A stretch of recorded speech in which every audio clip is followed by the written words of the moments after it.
영주권이 아니라 시민권을 줘야 되는 거 아니에요? 이 질문은 한 유럽 여성의 마음속에 깊이 새겨졌습니다. 거리의 시위에서 울려 퍼지는 절박한 목소리들, 그리고 그 속에서 만난 한 젊은 여성의 이야기는 그녀에게 깊은 인상을 남겼다고 하는데요. 도대체 어떻게 된 일일까요?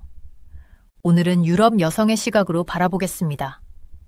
비행기에서 내리니 긴 비행으로 다리가 후들거렸어요. 한국에 도착하자마자 공기의 느낌이 달랐어요. 냄새나 온도 때문만은 아니었어요. 그 이상으로 뭔가 설렘과 가능성으로 가슴이 뛰는 느낌이었어요.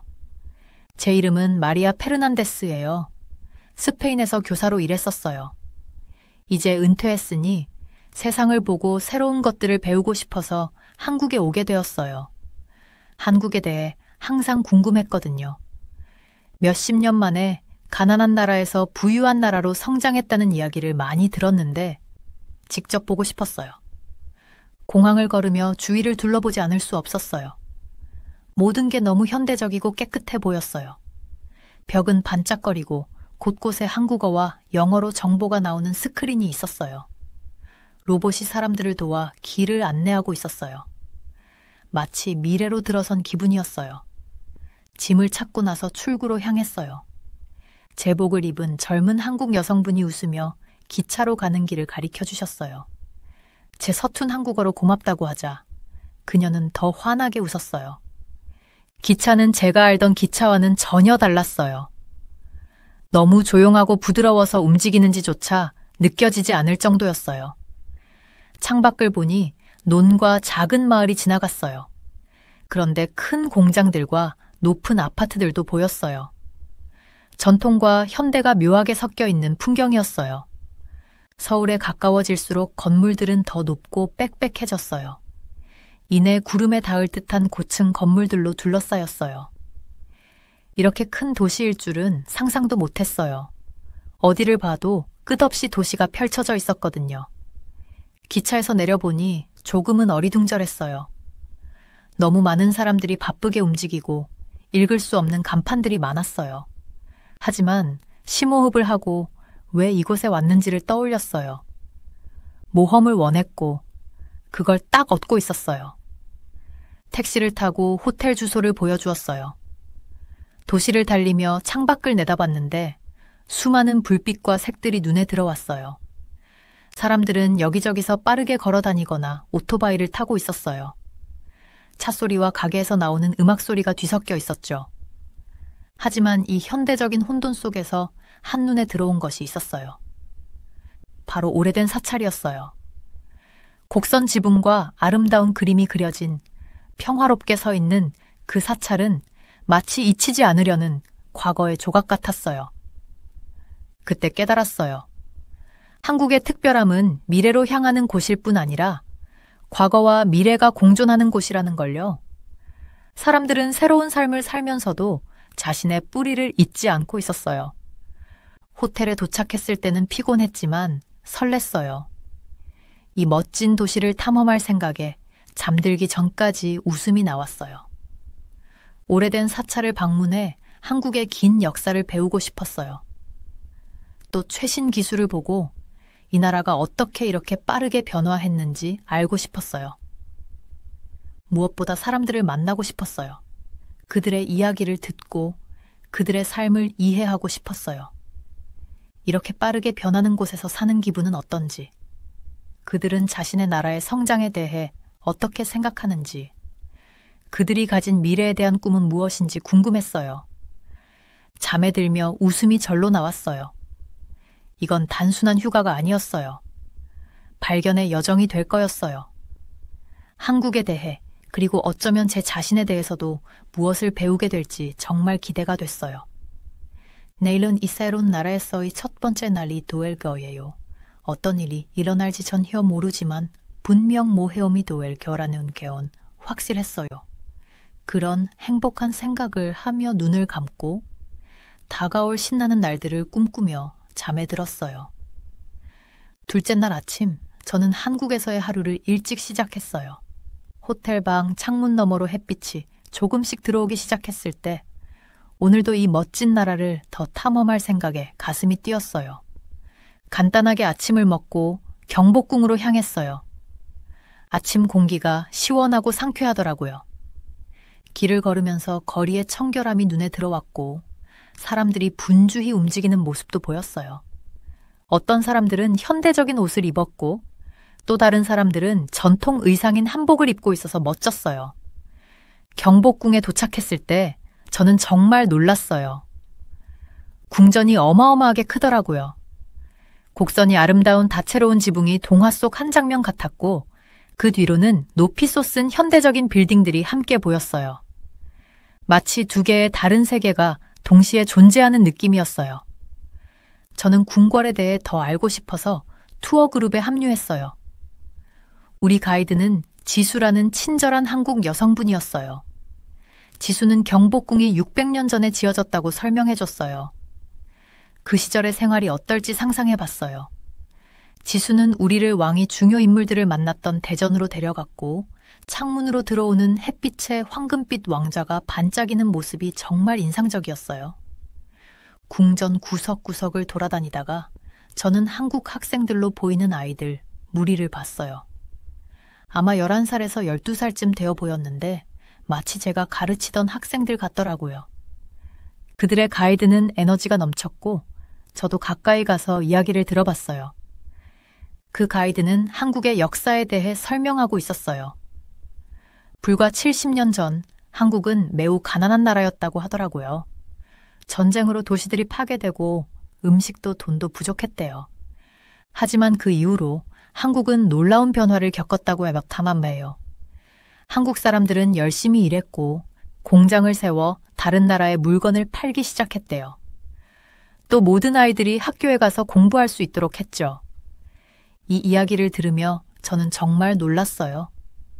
몇십 년 만에 한국이 세계에서 가장 가난한 나라 중 하나에서 가장 부유한 나라 중 하나로 성장했다는 게 믿기지 않았어요. 궁 밖으로 보이는 현대 도시를 보면서 이 높은 빌딩들이 얼마 전까지만 해도 없었다는 사실이 상상이 안 됐어요. 가이드는 학생들에게 나라의 성과를 자랑스러워 하라고 했어요. 이제 한국은 영화나 음악으로 전 세계에서 유명하고 한국 기업들은 최고의 휴대폰과 자동차를 만든다고 했어요. 그리고 김치나 비빔밥 같은 한국 음식도 세계 곳곳에서 사랑받고 있다고 했죠. 경복궁을 더 둘러보면서 제가 배운 것들을 생각해봤어요. 한국이 단순히 아름다운 궁전과 현대적인 빌딩만 있는 게 아니라 큰 도전들을 이겨낸 나라라는 사실이 새롭게 다가왔어요. 하루 종일 궁궐을 구경하면서 아름다운 정원과 꽃, 오래된 나무들을 봤어요. 또 궁궐문에서 전통 의상을 입은 수문장들이 교대하는 의식도 봤어요. 그들의 밝은 유니폼과 정확한 동작은 마치 춤을 보는 것 같았어요. 궁궐의 한쪽에는 작은 박물관도 있었는데 왕과 왕비가 어떻게 살았는지 보여주는 곳이었어요. 오래된 가구와 아름다운 도자기, 그리고 왕실 의복까지 볼 수 있었어요. 그 시절의 삶이 지금과는 얼마나 다른지 흥미로웠어요. 해가 지기 시작할 때쯤 저는 궁을 나와 서울의 바쁜 거리로 걸어 나왔어요. 거리는 정말 활기차더라고요. 길거리 음식 냄새가 맛있게 풍겨왔고 밝은 간판들이 건물을 비추고 있었어요. 사람들은 쇼핑을 하거나 웃으며 대화하고 일에서 돌아오는 길에 바쁘게 움직이고 있었어요. 저녁에는 작은 식당에 들어가서 맛있는 한국 음식을 먹으며 사람들을 지켜봤어요. 학생들이 테이블에서 열심히 공부하는 모습도 보였고 비즈니스맨들이 근사한 휴대폰으로 일 이야기를 나누는 모습도 보였어요. 또 가족들이 함께 웃으며 식사를 즐기고 있었어요. 이 나라의 성공 비결이 단순히 빌딩이나 기술에만 있는 것이 아니라 바로 사람들에게 있다는 걸 깨달았어요. 한국 사람들은 정말 열심히 일하고 배움을 소중히 여기며 힘든 상황에서도 포기하지 않았어요. 그날 밤 저는 뭔가 감동을 받은 채로 잠자리에 들었어요. 한국은 정말로 열심히 노력하면 놀라운 일이 가능하다는 것을 보여줬어요. 내일은 서울의 현대적인 부분을 더 볼 계획이에요. 그동안 쌓아온 노력과 성과의 결과를 직접 보고 싶었어요. 하지만 궁에서 배운 중요한 교훈을 잊지 않을 거예요. 나라의 진정한 힘은 사람들과 그들의 정신에서 나온다는 걸요. 잠이 들기 전 하루 만에 얼마나 많은 것을 배웠는지 생각했어요. 한국은 정말 놀라움으로 가득한 나라였고 앞으로 더 많은 것을 발견할 수 있을 거란 생각에 가슴이 설렜어요. 이곳에선 전통과 현대가 나란히 살아 숨쉬고 있었어요. 서울에서의 세 번째 날, 저는 일찍 일어났어요. 해가 높은 건물들 너머로 살짝 올라오면서 하늘을 부드러운 분홍색과 주황색으로 물들였어요. 이 도시를 더 탐험할 생각에 너무 신났어요. 그런데 준비하면서도 뭔가 이상한 느낌을 떨칠 수가 없었어요. 한국에는 아직 제가 모르는 더 깊은 무언가가 있을 것만 같았거든요. 바쁜 거리를 걸으면서 뭔가 달라졌다는 걸 느꼈어요. 사람들의 미소가 어딘가 조금 어색했어요. 그리고 전에는 느끼지 못했던 긴장감이 공기 중에 퍼져 있었어요. 이게 뭔지 궁금하면서도 조금은 걱정되더라고요. 저녁에는 현지 식당을 가기로 했어요. 식당 안으로 들어서자 매운 김치와 고기 굽는 냄새가 가득했어요. 저는 구석의 작은 테이블에 앉아 비빔밥을 즐기고 있었는데 옆 테이블에서 들려오는 대화를 우연히 듣게 됐어요. 두 남자가 낮은 목소리로 화난 듯이 얘기하고 있었어요. 한국어라 내용을 다 이해할 순 없었지만 톤으로 봐선 심각한 문제에 대해 논쟁하는 것 같았어요. 제가 알아들을 수 있었던 단어는 이민자랑 일자리였어요. 더 알고 싶어서 다음 날 제 가이드인 현을 만나 물어봤어요. 우리는 벚꽃이 가득한 한적한 공원에 앉았는데 제가 어제 들은 이야기를 하자 현의 표정이 진지해졌어요. 마리아, 현이 저를 따뜻한 눈빛으로 바라보며 말했어요. 한국은 지금 많이 변하고 있어요. 우리나라는 정말 빨리 성장했지만 이제 새로운 도전에 직면하고 있어요. 그중 하나가 바로 이민 문제예요.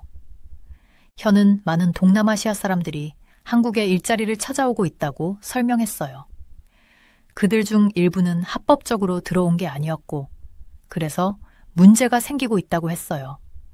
한국 사람들 중에는 이민자들이 우리 일자리를 뺏어간다고 걱정하는 사람도 있어요. 현이 이어서 말했어요. 하지만 다른 사람들은 이민자들이 필요하다고 해요. 우리나라엔 특정 일을 할 한국 사람들이 충분하지 않으니까요. 그래서 어려운 상황이에요.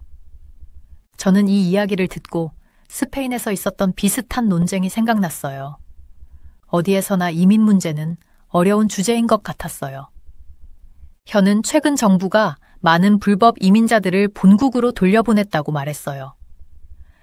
그들 대부분은 태국에서 온 사람들이었는데 이 일로 많은 사람들이 화가 났어요. 한국과 태국 양쪽에서 항의가 있었고 가정이 찢어지고 많은 사람들이 일자리를 잃었죠. 하지만 현은 이 이야기의 또 다른 면도 들려줬어요. 이 사람들 중 많은 이들이 아주 열악한 대우를 받았어요. 좋은 일자리를 약속받고 왔지만 막상 여기선 위험한 곳에서 긴 시간 동안 일해야 했고 어떤 권리도 보호받지 못했어요. 그 이야기를 들으니 마음이 무거웠어요. 누구도 그런 대우를 받아서는 안 된다고 생각했어요. 정부는 한국 사람들과 합법적으로 온 이민자들을 보호하기 위해 이 사람들을 돌려보내고 있다고 말해요. 현이 설명했어요. 하지만 이건 쉬운 결정이 아니에요. 명확한 옳고 그름이 있는 문제가 아니죠. 우리는 공원을 걸었어요. 주위엔 가족들이 놀고 있었고 노인들은 운동을 하고 있었어요. 모두 행복하고 평화로워 보였어요. 하지만 이제 저는 이 평온한 겉모습 뒤에 한국이 마주하고 있는 복잡한 문제가 있다는 걸 알게 됐어요. 처음 한국에 왔을 때 보았던 빛나는 빌딩과 첨단 기술들이 떠올랐어요. 한국은 짧은 시간 안에 엄청나게 성장했지만 그 성장과 함께 새로운 문제들이 생긴 거죠. 그날 밤 호텔 창문 너머로 반짝이는 도시의 불빛을 보며 제가 배운 것들을 곱씹었어요. 한국은 그저 놀라운 기술과 맛있는 음식만 있는 나라가 아니었어요. 이 나라는 진짜 사람들의 삶과 도전이 있는 곳이었어요. 마음이 복잡했어요. 이민자들이 겪는 어려운 상황에 슬펐지만 희망도 느꼈어요. 한국은 과거의 수많은 어려움을 이겨냈어요. 이 새로운 문제도 분명히 잘 해결해 나갈 거라고 믿었어요. 잠자리에 들 준비를 하며 결심했어요. 내일은 더 많이 알아봐야겠다고요. 이 상황을 더 나아지게 하려고 노력하는 사람들이 분명 있을 거예요. 그런 사람들을 만나 그들의 이야기를 들어보고 싶었어요. 한국은 저에게 밝고 찬란한 면을 보여줬어요. 이제 그 뒤에 있는 그림자도 보이기 시작했지만 그 안에서 이 나라의 진정한 모습을 찾을 수 있을 거라고 믿었어요. 그날 밤 시위에 참여하려고 한 건 아니었어요. 저녁 먹고 산책이나 하려고 했을 뿐이었죠. 서울에 온 지 5일째 되는 날이었고 밤에 거리를 걷는 게 너무 좋았어요. 서울의 거리들이 넌사인과 가로등으로 반짝일 때 도시를 탐험하는 기분이 정말 좋았거든요. 호텔을 나서는데 뭔가 이상한 느낌이 들었어요. 냄새나 온도가 다른 건 아니었는데 뭔가 폭풍이 몰아치기 직전의 긴장감 같은 게 느껴졌어요. 사람들도 평소보다 많았고 모두 같은 방향으로 걸어가고 있었어요. 관광객처럼 보이지는 않았어요. 많은 사람들이 피켓을 들고 있었는데 그건 한국어로 쓰여 있어서 읽을 수가 없었죠. 어떤 사람들은 화가 난 표정이었고 또 다른 사람들은 걱정스러워 보였어요. 저도 궁금해서 그들을 따라가 보기로 했어요. 얼마 지나지 않아 큰 광장에 도착했어요. 엄청나게 많은 사람들이 있었어요. 수백, 아니 수천 명이 모인 것 같았어요. 이건 단순히 친구들끼리 모인 게 아니었어요. 이건 명백한 시위였어요. 저는 한 번도 이렇게 가까이에서 시위를 본 적이 없었죠. 광장 중앙에는 주변 한국인들과는 달라 보이는 사람들이 모여 있었어요. 그들은 피부색이 좀 더 어두웠고 제가 모르는 언어로 말을 하고 있었어요. 나중에 알게 된 건 그들이 태국에서 온 사람들이라는 사실이었어요. 그들은 큰 소리로 외치고 피켓을 들고 있었어요. 비록 그들의 말을 알아들을 수는 없었지만 그들의 감정을 느낄 수 있었어요. 그들은 무언가에 매우 분노하고 있었죠. 광장의 다른 쪽에는 많은 경찰들이 있었어요. 그들은 어두운 유니폼을 입고 큰 방패를 들고 일렬로 서 있었어요.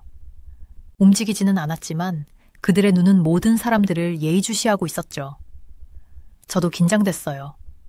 호텔로 돌아가고 싶은 마음도 있었지만 한편으로는 이 상황을 좀 더 보고 이해하고 싶은 마음도 있었어요.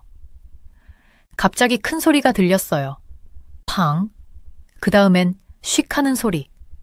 사람들이 소리를 지르고 뛰기 시작했어요. 무슨 일이 일어난 건지 알 수는 없었지만 뭔가 좋지 않은 일이 일어났다는 건 확실했어요. 생각할 새도 없이 저는 군중 속에 휩쓸려 밀려났어요. 사람들이 사방으로 뛰었어요. 저는 발을 딛고 서 있으려고 했지만 쉽지 않았어요. 무서웠어요. 어디로 가야 할지, 어떻게 해야 할지 알 수 없었죠. 혼란 속에서 한 젊은 여성이 바로 제 앞에서 넘어졌어요. 그녀는 저보다 훨씬 어려 보였어요. 아마 20살 정도였을 거예요.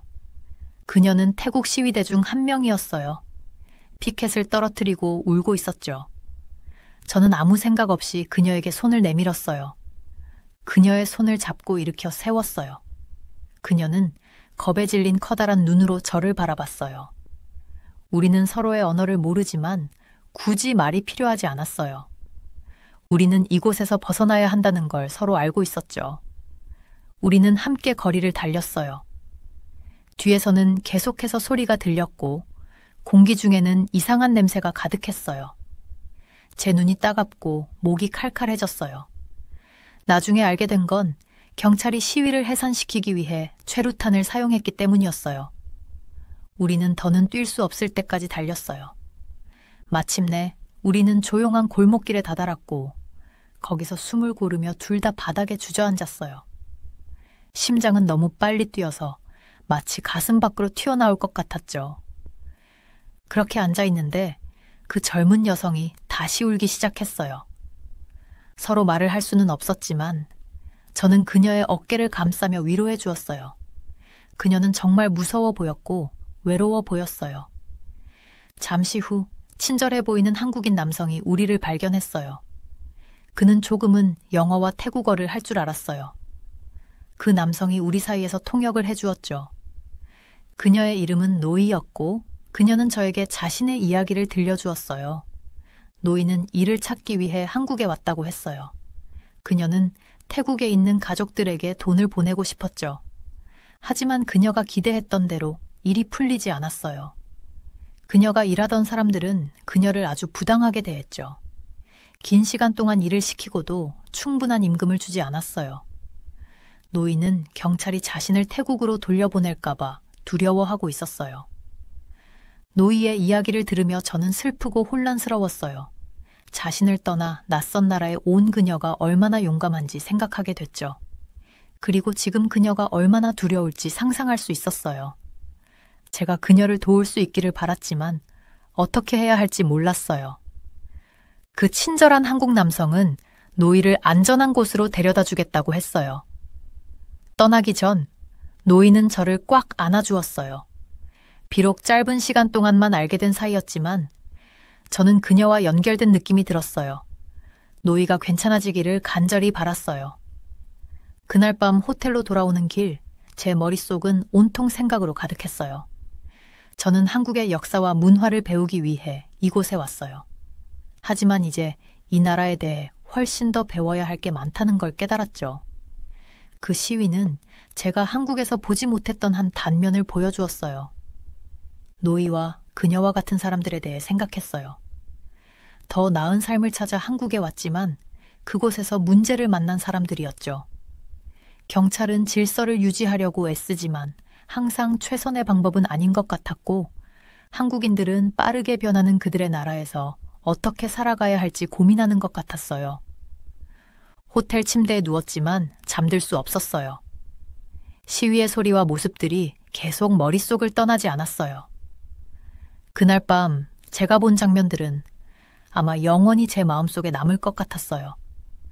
그날은 제가 한국을 바라보는 시선, 어쩌면 세상을 바라보는 시선을 바꾸었어요. 나라는 사람처럼 복잡하다는 걸 깨달았어요. 좋은 면도 있고 나쁜 면도 있죠. 실수를 하고 그로부터 배우려고 해요. 마침내 잠에 들기 직전 저는 내일 눈을 뜨면 많은 질문이 떠오를 거라는 걸 알았어요. 하지만 그런 질문들을 던지는 것, 이해하려고 노력하는 것이 문제를 해결하는 첫걸음이라는 것도 알았어요. 다음 날 아침, 저는 다른 기분으로 일어났어요. 서울을 탐험하는 것에 대한 설렘은 여전히 있었지만 그 안에는 새로운 감정도 섞여 있었어요. 어제 본 것들에 대해 더 알고 싶었어요. 그 일이 왜 일어났는지, 그 의미가 무엇인지 알고 싶었어요. 저는 현지 가이드인 현에게 이야기를 나누기로 했어요. 그는 저보다 더 많은 걸 알고 있을 것 같았거든요. 조용한 카페에서 그에게 전날 본 시위에 대해 이야기했어요. 그리고 노이의 이야기를 들려줬어요. 현은 제 이야기를 진지하게 들었어요. 그리고는 그 상황이 아주 복잡하다고 설명해줬죠. 많은 사람들이 노이처럼 한국으로 일자리를 찾아온다고 했어요. 그들 중 일부는 한국에 합법적으로 있지 않다고 했죠. 그런 이유로 그들의 삶은 매우 힘들어진다고 했어요. 우리나라는 모두에게 공정하게 대하려고 애쓰고 있어요. 하지만 그게 항상 쉬운 건 아니죠. 현이 말했어요. 현의 이야기를 들으며 저는 그 상황에 간단한 답이 없다는 걸 깨달았어요. 어느 쪽을 선택하든 항상 장단점이 있다는 걸 느꼈죠. 제 나라인 스페인에서도 비슷한 문제들이 있었어요. 우리는 이런 문제들을 어떻게 다루었을까? 다시 생각하게 됐어요. 그날은 관광지를 더 보기보다 현에게 서울의 다른 면을 보여달라고 부탁했어요. 우리는 이민자들이 사는 동네를 돌아다녔어요. 여러 나라의 음식을 파는 작은 식당들도 보았어요. 이민자들을 돕는 단체도 방문했죠. 그날이 끝났을 때 저는 진짜 서울을 본 것 같은 느낌이 들었어요. 아름다운 궁전이나 현대적인 건물뿐 아니라 그곳에 사는 진짜 사람들이 사는 서울을요. 여행 마지막 날 짐을 싸면서 저 자신이 달라졌다는 걸 느꼈어요. 한국에서 보낸 시간들이 저를 변화시켰죠.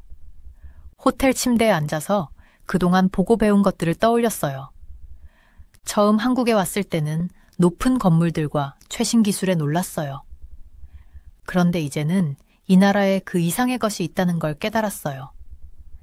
겉으로 보이는 반짝이는 것들만이 아니라 진짜 보물은 사람들의 마음속에 있다는 걸 알게 됐죠.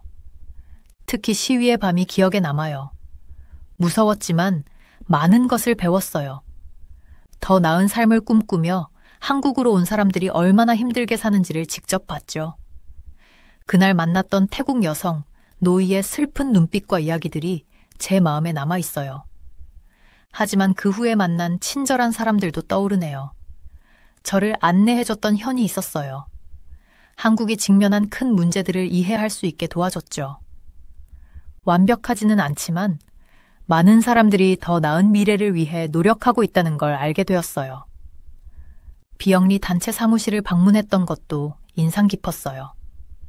작은 공간이었지만 희망이 가득했죠. 한국인들과 다른 나라에서 온 사람들이 함께 일하며 이주민들이 일자리를 찾고 권리에 대해 배울 수 있도록 돕고 있었어요. 세상이 힘들어도 항상 돕고자 하는 사람들이 있다는 게 저를 따뜻하게 했어요. 짐을 싸면서 한국이 얼마나 빠르게 성장했는지도 생각했어요. 전쟁과 가난을 겪었지만 포기하지 않고 서로 도우며 지금의 자리에 올랐죠. 이제는 외국에서 온 노동자들을 어떻게 대해야 할지 새로운 문제에 직면해 있지만 좋은 해결책을 찾기 위해 노력하고 있다는 걸 느꼈어요. 창가로 다가가 도시를 내려다봤어요. 해가 지고 건물들에 불이 켜지기 시작했어요. 아름다운 광경이었죠. 이 장면이 한국과 닮았다는 생각이 들었어요. 멀리서 보면 화려한 불빛과 높은 건물만 보이지만 가까이 들여다보면 작은 골목, 오래된 사찰, 그리고 그곳에서 살아가는 사람들의 모습도 보이거든요. 큰 것과 작은 것 모두가 중요한 거예요. 한국의 양면을 볼 수 있었던 건 정말 행운이었어요. 그들이 이뤄낸 놀라운 발전도 봤지만 여전히 해결해야 할 문제들도 직접 볼 수 있었죠. 그들이 문제를 숨기지 않고 마주하며 더 나아지려고 노력하는 모습이 존경스러웠어요.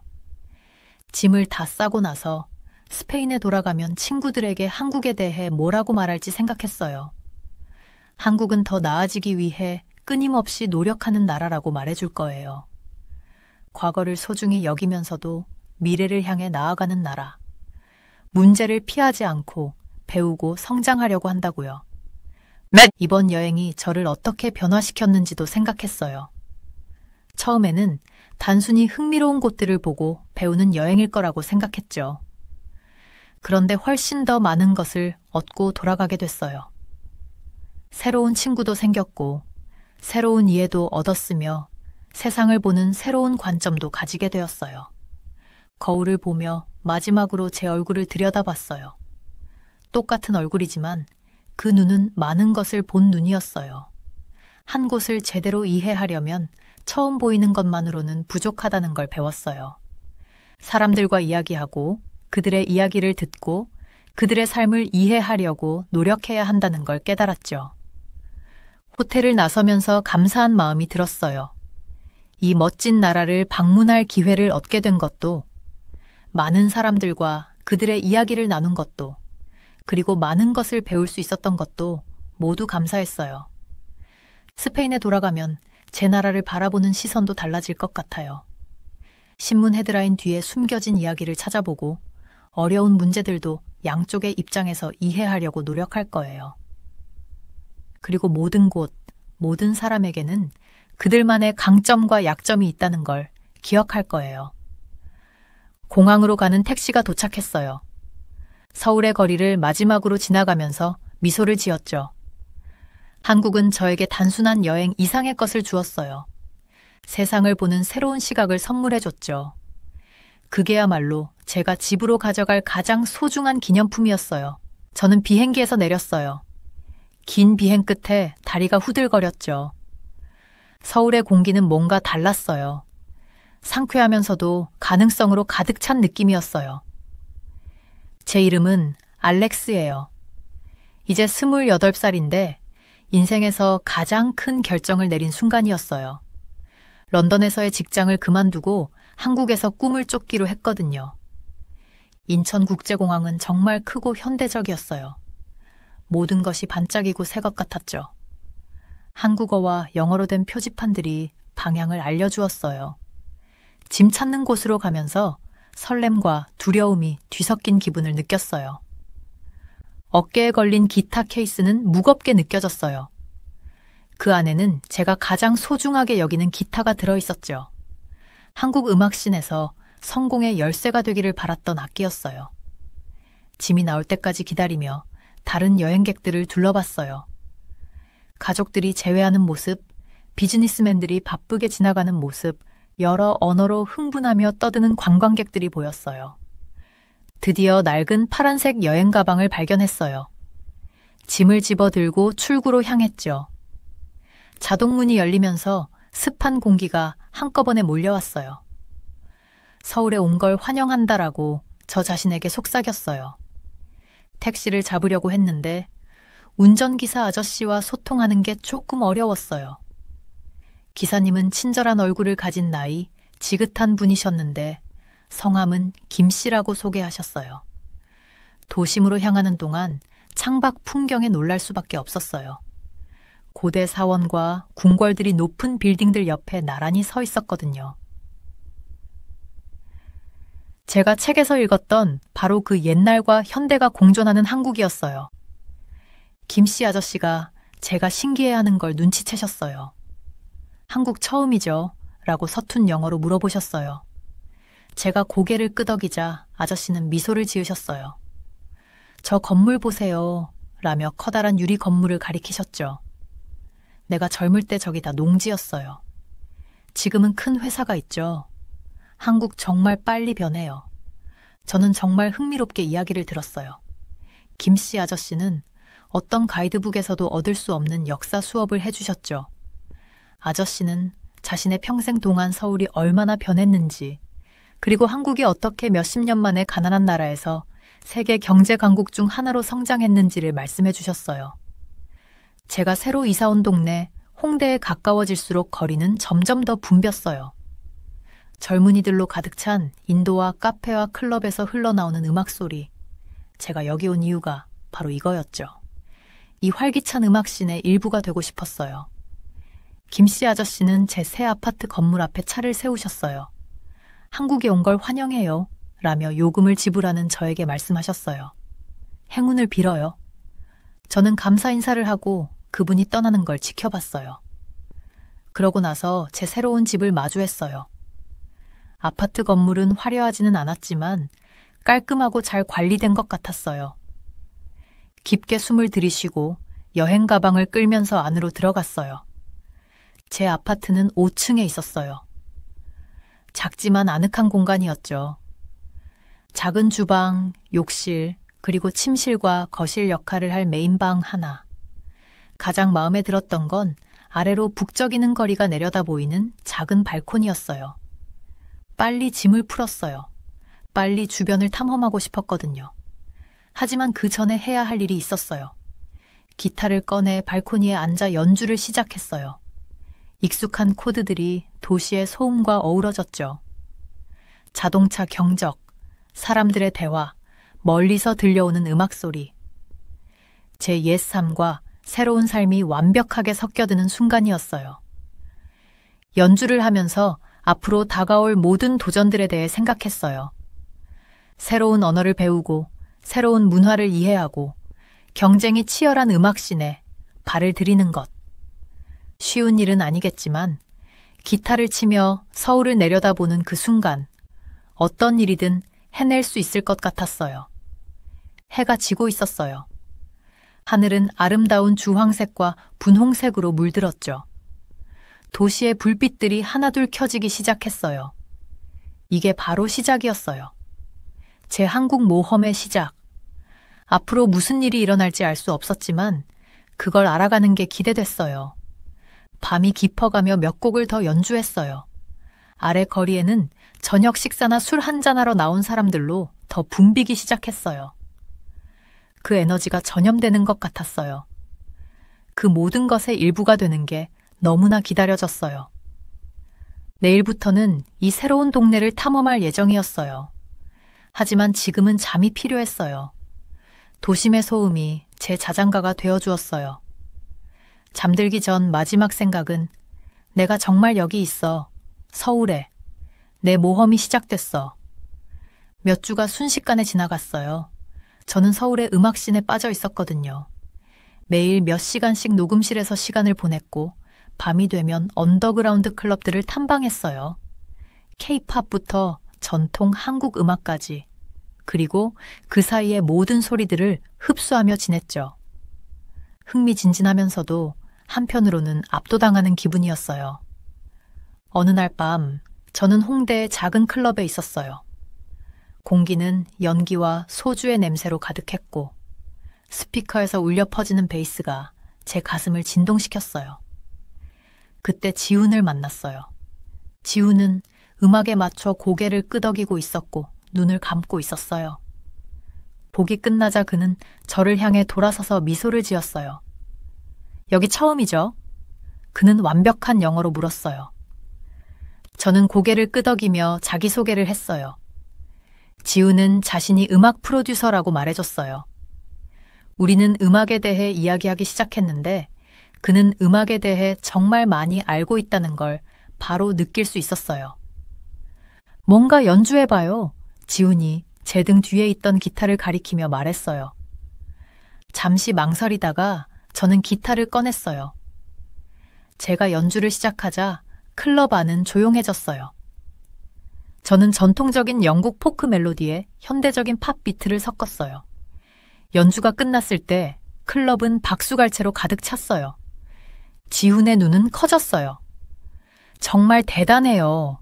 그는 외쳤어요. 당신은 음악으로 문화를 연결하고 있어요. 그게 바로 우리가 여기 한국에서 중요하게 생각하는 것이에요. 세계와 연결되면서도 우리의 뿌리를 지키는 거죠. 그날 밤 이후로 저와 지훈은 함께 작업을 시작했어요. 우리는 그의 스튜디오에서 긴 시간을 보내며 다양한 소리를 실험했어요. 제 멜로디는 지훈의 혁신적인 프로덕션 기술과 어우러졌죠. 우리는 전 세계적이면서도 한국적인 새로운 사운드를 창조하고 있었어요. 작업을 하면서 저와 지훈은 친구가 되었어요. 그는 자신의 가족과 한국의 역사에 대한 이야기를 나누기 시작했어요.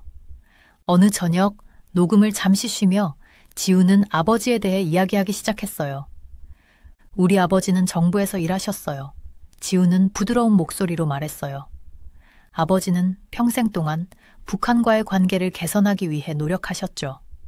대화를 통해 평화롭게 문제를 해결하는 것이 두 나라를 다시 하나로 만들 수 있는 열쇠라고 믿으셨어요. 저는 그 이야기를 귀 기울여 들었어요. 한국의 복잡한 역사와 정치에 대해 제가 몰랐던 것이 너무 많다는 걸 깨달았어요.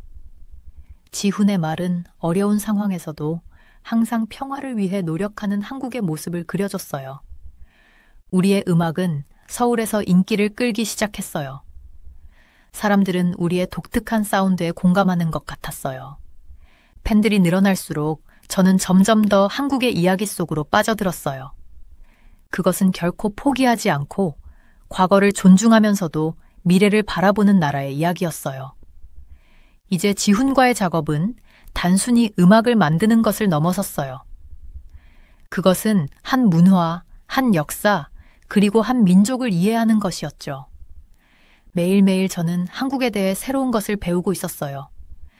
음식, 관습, 어려움, 그리고 승리에 이르기까지. 어느 날 우리가 최신곡을 미세 조정하고 있을 때 지훈이 진지한 표정으로 저를 바라보며 말했어요. 알렉스, 우리가 여기서 하고 있는 일은 단순히 음악을 만드는 게 아니에요. 우리는 문화를 연결하고 있는 거예요. 마치 우리 아버지가 북한과 그렇게 하려고 하셨던 것처럼요. 저는 그의 말을 듣고 그 무게를 느꼈어요. 우리의 협업은 우리가 예상했던 것보다 훨씬 더 큰 일이 되어가고 있었어요. 우리는 단순히 멋진 노래를 만드는 것이 아니라 한국의 이야기를 세계에 전하고 있었어요. 음악이 퍼지면서 저는 더 이상 단순한 한국의 방문객이 아니라는 것을 깨달았어요. 저는 그들의 계속되는 이야기의 일부가 되어가고 있었어요. 그것은 회복력, 혁신, 그리고 희망의 이야기였죠. 그리고 우리가 만들어낸 모든 곡은 그 거대한 이야기 속에 우리의 작은 장을 더하고 있었어요. 미래는 불확실했지만 한 가지는 분명했어요. 저의 한국에서의 여정은 이제 막 시작된 것이었어요. 그리고 지훈과 함께라면 이 음악이 우리를 어디로 데려갈지 정말 기대가 되었어요. 시간이 정말 빨리 흘러가고 있다는 걸 믿을 수가 없었어요. 어느새 지훈 씨와 제가 함께 일한 지도 몇 달이 되었더라고요. 우리의 음악은 점점 더 인기를 끌었고 이제 한국 전역에서 우리의 히트곡이 들리고 있었어요. 마치 꿈이 현실이 된 기분이었죠. 어느 날 저희는 TV 인터뷰에 초대받았어요. 저는 긴장이 되었지만 지훈 씨는 차분해 보였어요. 스튜디오는 밝고 활기차게 돌아가고 있었어요. 카메라 앞에 앉으면서 깊게 숨을 들이쉬었죠. 인터뷰어는 친절한 분이었고 덕분에 저희는 긴장이 풀렸어요. 그녀는 우리의 음악과 어떻게 만나게 되었는지 물어보았어요. 그러다가 지훈 씨에게 가족에 대해 질문을 던졌어요. 지훈 씨, 아버님께서 정부에서 일하셨다고 들었어요. 그에 대해 좀 더 말씀해 주실 수 있나요? 지훈 씨는 고개를 끄덕였어요. 네, 아버지는 북한과의 관계 개선을 위해 일하셨어요. 아버지는 평화롭게 대화하는 것이 두 나라를 하나로 만드는 최고의 방법이라고 믿으셨죠. 저는 지훈 씨가 말하는 모습을 지켜봤어요. 아버지에 대해 이야기할 때 그의 눈에 자부심이 가득한 걸 볼 수 있었어요.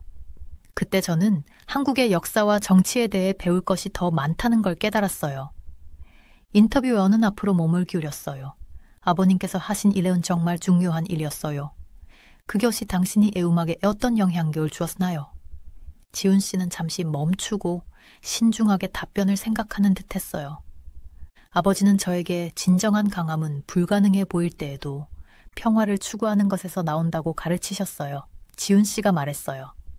저희 음악이 그런 단합과 이해의 메시지를 담고 있길 바랍니다.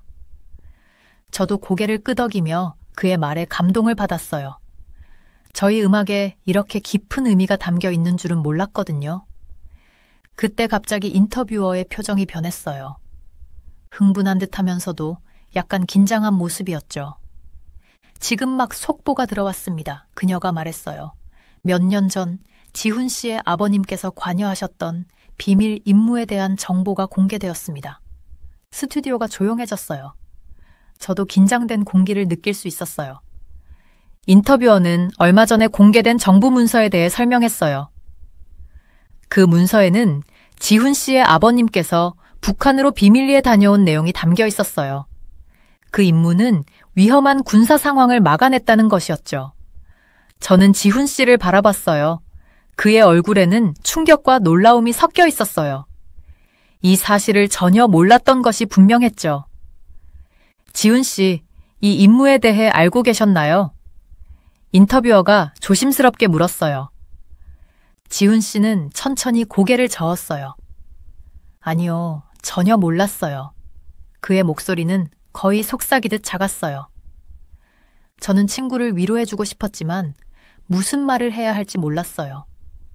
이건 정말 큰 뉴스였고 지훈 씨에게는 감당하기 힘든 일이었을 거예요.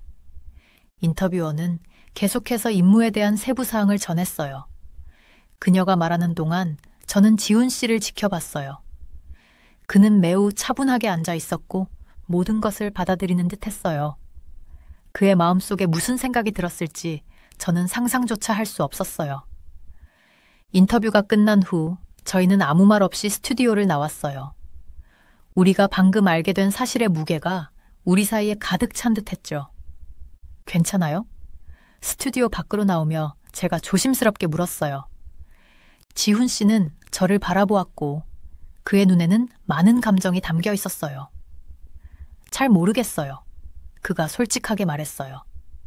아버지가 평화를 위해 일하셨다는 건 항상 알았지만 이렇게 큰 위험을 감수하셨을 줄은 몰랐어요.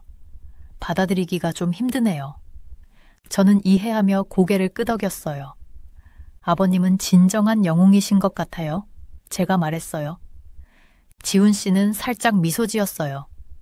네, 그런 것 같아요. 서울의 바쁜 거리를 걸으며 저는 우리 삶이 이제 크게 변했다는 걸 실감했어요. 우리의 음악은 더 이상 단순히 흥겨운 곡이 아니었어요. 이제 한국의 중요한 역사와 연결되어 있었죠. 이것이 우리에게 어떤 의미일지에 대해 기대와 긴장감이 동시에 들었어요. 하지만 지훈 씨를 보니 한 가지는 확실했어요. 앞으로 무슨 일이 있더라도 우리는 함께 이겨낼 거라는 걸요. 그날 밤 저는 침대에 누워 오늘 일어난 일들을 생각하며 감사함을 느꼈어요. 저 자신보다 훨씬 더 큰 일에 함께할 수 있는 기회가 주어졌다는 점, 그리고 한국이 평화를 위해 노력한 놀라운 역사를 배울 수 있었던 것에 감사했죠. 내일이 어떻게 될지, 오늘 우리가 알게 된 사실이 우리의 음악에 어떤 변화를 줄지 궁금해하며 잠이 들었어요. 한 가지 확실한 건 우리의 여정은 이제 막 시작되었다는 것이었어요. TV에서 큰 폭로가 있은 후 상황이 빠르게 혼란스러워졌어요. 갑자기 모든 사람들이 지훈 씨 아버지와 그분이 몇 년 전에 했던 비밀 임무에 대해 이야기하기 시작했어요. 이건 단지 한국뿐만 아니라 다른 나라들까지도 뉴스에서 다뤘어요. 지훈 씨 아버지는 은퇴한 후 조용한 삶을 살아오셨는데 갑자기 다시 세간의 이목을 받게 되었어요. 사람들은 그분과 그분이 했던 일에 대해 모든 걸 알고 싶어 했어요. 저희 음악도 새로운 의미를 가지게 되었어요. 사람들이 저희 음악을 지훈 씨 아버지의 평화에 대한 업적을 이어가는 것으로 보기 시작한 거죠. 하지만 모두가 이를 환영한 것은 아니었어요. 지훈 씨 아버지의 옛 정책을 좋아하지 않던 사람들도 갑자기 나타나 그분이 과연 옳은 방법으로 일을 처리했는지, 비밀 임무가 정말 도움이 되었는지에 대해 날카로운 질문들을 던지기 시작했어요. 지훈 씨와 저는 갑자기 큰 논란의 중심에 서게 되었어요. 모든 사람들이 정치적 투명성, 북한 문제 처리 방법, 그 밖의 복잡한 주제들에 대해 논쟁을 벌이고 있었죠. 그 열기가 너무 뜨거워져서 저희가 공연을 하기로 했던 장소들조차도 취소 통보를 하기 시작했어요. 더 이상 안전하지 않다고 했거든요. 온라인에서는 상황이 더 심각했어요. 사람들이 온갖 황당한 이론들을 내놓고 끊임없이 논쟁을 벌였어요. 마치 나라 전체가 이 문제로 두 쪽 난 것처럼 느껴졌어요. 어느 날 밤 지훈 씨와 저는 그의 스튜디오에 앉아 있었어요. 하루 종일 별말이 없었죠. 분위기가 무거웠어요. 그런데 갑자기 지훈 씨의 평정심이 무너졌어요. 난 아버지가 항상 평화를 위해 일하셨다는 걸 알고 있었어요. 그는 떨리는 목소리로 말했어요. 하지만 그분이 얼마나 많은 위험을 감수했는지, 얼마나 힘들었는지 진짜로 이해하지 못했던 것 같아요. 지금은 마치 사람들이 아버지가 했던 모든 일, 우리 가족이 추구해온 모든 가치를 찢어발기는 것 같아요. 저는 너무 복잡하게 느껴졌어요. 한국 정치란 너무 복잡했고 저는 그저 영국에서 온 음악가일 뿐이었거든요. 하지만 지훈 씨는 제 친구였고 그는 지금 아파하고 있었어요. 저는 그의 어깨에 손을 얹으며 위로하려고 했어요. 당신 아버지의 일, 당신 가족이 평화를 위해 바쳐온 헌신은 자랑스러운 일이에요. 제가 말했어요. 누가 뭐라고 하든 그건 변하지 않아요. 우리는 한동안 말없이 앉아 있었어요. 스튜디오 장비에서 나오는 부드러운 소음만이 들릴 뿐이었죠. 그러다 갑자기 한 가지 생각이 떠올랐어요. 저는 기타를 집어들고 조용한 멜로디를 연주하기 시작했어요. 어쩌면 제가 천천히 말했어요. 우리 음악으로 이 이야기를 전할 수 있지 않을까요? 당신 아버지의 이야기를 넘어서 이곳에서 평화를 위해 일해온 모든 사람들의 이야기요. 대한민국의 여정을 담은 이야기요. 지훈 씨가 저를 쳐다봤어요. 그의 눈에는 작은 희망의 불씨가 비쳤어요. 이 혼란을 좋은 것으로 바꾸자는 거예요. 저는 기타를 연주하며 고개를 끄덕였어요. 맞아요. 우리가 전 세계에 제가 알게 된 한국을 보여줄 수 있어요. 강인하고 늘 앞을 내다보며 더 나아지려고 노력하는 나라. 평화와 미래를 가장 중요하게 여기는 나라요. 그날 밤 저희는 새로운 프로젝트를 시작했어요. 개인적인 위기에서 시작된 일이 이제 한국의 역사, 힘든 시기, 큰 승리, 그리고 끊임없는 평화를 향한 희망을 담은 음악적 여정으로 변하고 있었어요.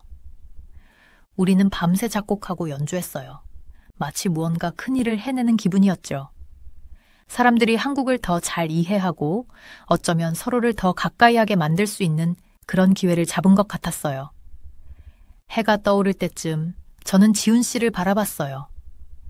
그는 가사를 열심히 적고 있었고 얼굴에는 단호한 표정이 떠올랐어요. 저는 미소를 지었어요. 이게 제가 한국에 온 이유였죠.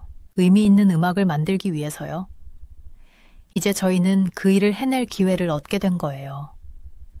다음 날 아침 일찍 일어났어요. 머릿속은 새로운 아이디어들로 가득했어요. 지훈과 저는 밤늦게까지 새로운 프로젝트에 대해 이야기했거든요. 저희는 음악을 통해 한국의 이야기를 전하고 싶었어요. 단순한 이야기가 아니라 진솔하고 진정한 한국의 이야기를요. 아침 커피를 내리면서 창밖으로 분주한 서울거리를 바라봤어요. 사람들이 출근하느라 바쁘게 움직이고 학생들이 학교로 걸어가며 이야기 나누는 모습이 보였죠. 한국이 몇십 년 만에 얼마나 많이 변했는지 생각하게 되었어요. 전쟁으로 황폐해졌던 가난한 나라에서 세계에서 가장 발전된 나라 중 하나가 되었잖아요. 정말 놀라운 일이에요. 지훈에게 전화를 걸었고 저희가 자주 가는 카페에서 만났어요. 음악 만들 준비 됐어? 제가 자리에 앉으며 물었어요. 지훈은 눈을 반짝이며 고개를 끄덕였어요. 어디서부터 시작해야 할지 생각해봤어. 다룰 게 정말 많더라. 저희는 다음 몇 시간 동안 아이디어를 떠올리며 브레인스토밍을 했어요. 첫 번째 주제는 한국전쟁으로 정했어요. 아픈 주제였지만 오늘날의 한국을 이해하기 위해 중요한 부분이었어요. 참전 용사분들과 이야기해보는 게 좋겠어. 지훈이 제안했어요. 그분들의 이야기를 직접 듣는 게 중요할 것 같아. 저도 동의했어요. 그 다음 주 동안 저희는 여러 명의 노병들을 만났어요. 그분들의 이야기는 가슴 아팠지만 동시에 영감을 주었어요. 한 분, 박 선생님은 전쟁 중에 가족을 모두 잃으셨다고 했어요. 하지만 그는 쓰라림 대신 고아들을 돕는데 평생을 바쳤다고 했죠. 고난 끝에 낙이 온다. 박 선생님은 지훈이 가르쳐준 한국의 속담을 인용하며 말했어요. 그게 바로 한국인의 정신이야. 저희는 박 선생님의 이야기를 바탕으로 첫 번째 곡을 썼어요. 전통 한국 음악과 현대팝을 결합한 곡이었어요. 그 노래를 박 선생님께 들려드렸을 때 그의 눈에는 눈물이 맺혔어요. 다음으로 한국의 경제 성장에 집중했어요. 지훈의 삼촌은 1960년대에 처음 생긴 대규모 공장에서 일하셨던 분이셨어요. 그는 긴 근무 시간과 고된 노동에 대해 이야기해 주셨어요. 하지만 우리는 모두 더 나은 미래를 만들고 있다고 믿었지. 그는 자랑스럽게 말했어요.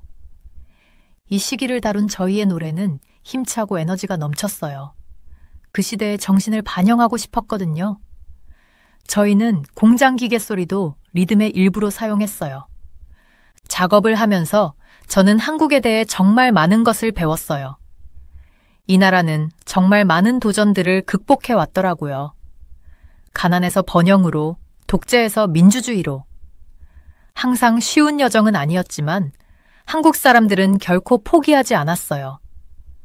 저희는 현대 한국에 대해서도 곡을 썼어요. 세계적으로 유명한 기술, 활기찬 대중문화, 맛있는 음식까지.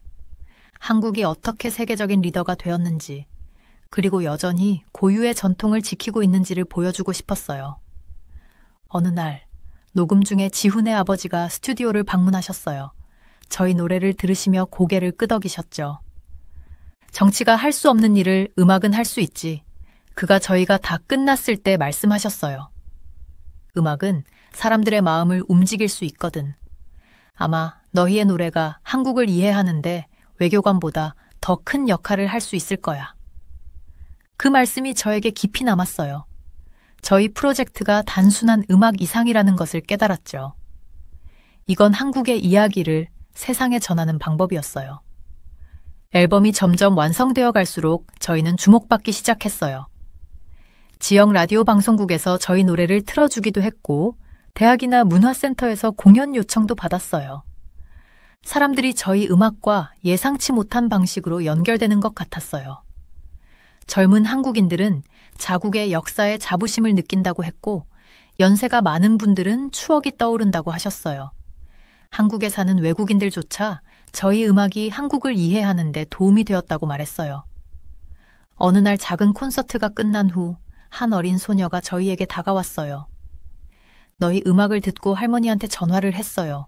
그녀가 말했어요. 어렸을 때 이야기를 들려달라고 부탁했어요. 전에는 그런 걸 한 번도 해본 적이 없거든요. 이런 이야기를 들을 때마다 저희의 모든 노력이 보람 있게 느껴졌어요. 저희는 단순히 음악을 만드는 것이 아니었어요. 사람들과 그들의 역사, 문화, 그리고 가족을 연결해 주고 있었죠. 앨범이 완성될 즈음 저는 한국에서의 제 여정을 떠올렸어요. 처음에는 음악적 성공을 꿈꾸며 이곳에 왔지만 훨씬 더 큰 것을 발견했어요. 이 나라에는 믿을 수 없을 만큼 놀라운 이야기가 있더라고요.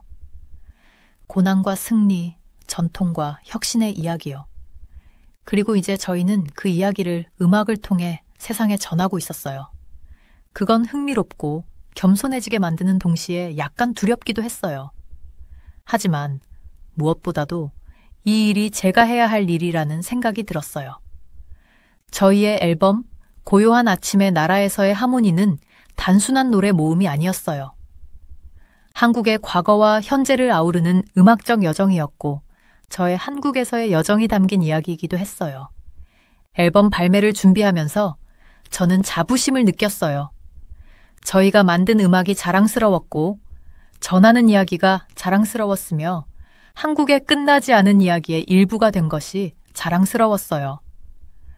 저는 기타 케이스를 들고 인천국제공항에 서 있었습니다. 처음 이곳에 도착했을 때의 긴장과 설렘이 마치 어제 같았어요. 이제는 아침의 고요한 나라의 하모니라는 저희 앨범이 나온 지 1년이 지나고 저는 떠나려고 합니다. 하지만 이번에는 혼자가 아니었어요.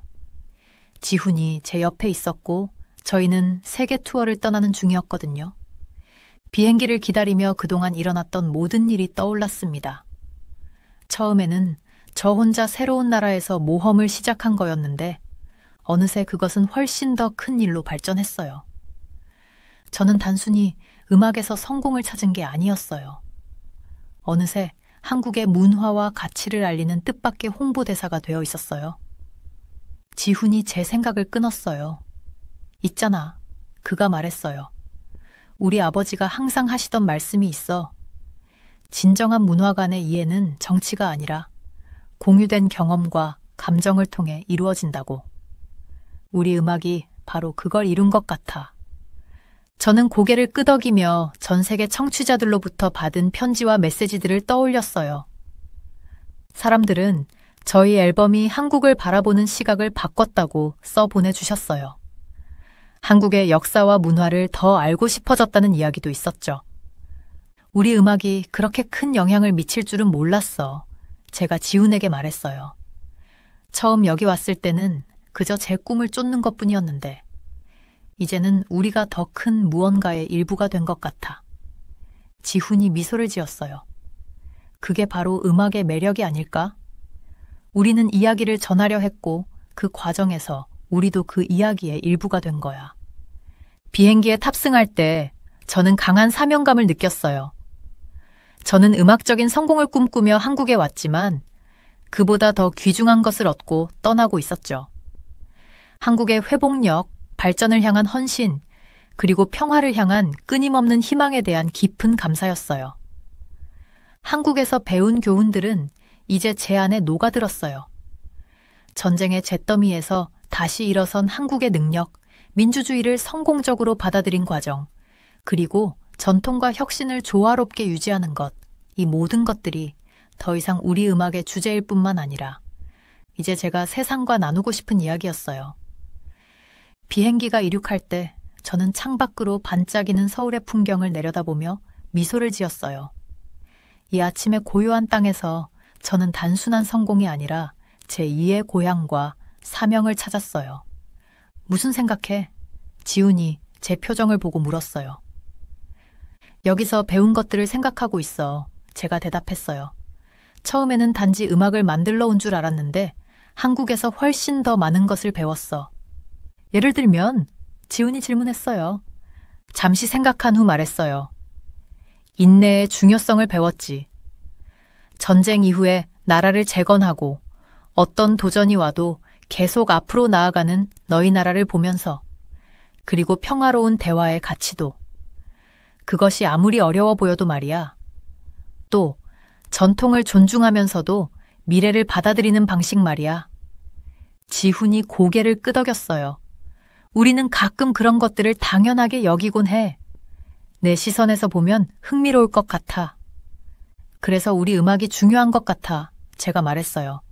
사람들이 한국을 내가 보게 된 방식으로 보도록 도와주는 거지. 단지 지도 위의 한 나라가 아니라 강력한 이야기와 중요한 교훈을 가진 나라로. 비행기가 점점 더 높이 오를 때 저는 앞으로 다가올 투어를 생각했어요. 우리는 전 세계 여러 도시에서 공연하며 음악과 함께 한국의 이야기를 다양한 사람들에게 나누게 될 거였죠. 사람들이 이해할까? 제가 지훈에게 물었어요. 우리가 한국에 대해 전하려는 메시지를 정말 알아줄까? 지훈이 미소를 지었어요. 사람들이 알아들을 거야. 음악은 사람들이 마음을 울리는 힘이 있어.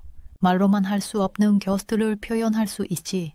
우리 노래를 들으면 한국의 정신을 느낄 수 있을 거야. 그 기쁨, 슬픔, 희망과 꿈까지. 저는 고개를 끄덕이며 설렘과 책임감을 동시에 느꼈어요. 우리 음악을 통해 우리는 계속해서 문화를 잇고 이야기를 나누며 한국이 상징하는 희망과 회복력을 전파할 거예요. 승무원이 음료를 가져왔을 때 저는 잔을 들어 지훈에게 건넸어요. 앞으로의 여정을 위해, 제가 말했어요. 그리고 우리가 이미 걸어온 여정을 위해, 그가 덧붙였어요. 우리는 잔을 맞대고 저는 의자에 몸을 기대며 앞으로 다가올 모험을 준비했어요. 이 여정은 아직 끝난 게 아니었어요. 사실 이제 막 시작된 것 같았죠. 비행기가 첫 투어 목적지를 향해 나아가자 저는 눈을 감고 우리 노래의 멜로디를 떠올렸어요. 각 음표에는 한국의 한 조각이 담겨 있었어요. 저를 환영해주고 도전해주고 예상치 못한 방식으로 저를 변화시킨 나라의 한 조각이요. 우리가 무대에 오르는 어디에서든 어떤 관객을 만나든 한국의 일부분은 우리와 함께 있을 거예요. 그리고 우리 음악을 통해 세상은 이 놀라운 나라의 아름다움, 힘, 그리고 정신을 볼 수 있게 될 거예요. 앞으로의 여정은 길었지만 저는 준비가 되어 있었어요. 이제는 제 자신의 꿈만을 안고 있는 것이 아니었으니까요. 저는 한국의 이야기와 정신을 함께 안고 있었어요. 그 덕분에 여정의 모든 순간이 가치 있다고 느껴졌습니다. 안녕하세요.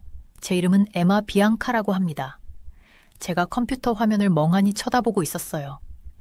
제가 보고 있는 걸 믿을 수가 없었거든요. 이메일에 따르면 제가 일을 위해 한국 서울로 가야 한다고 하더라고요.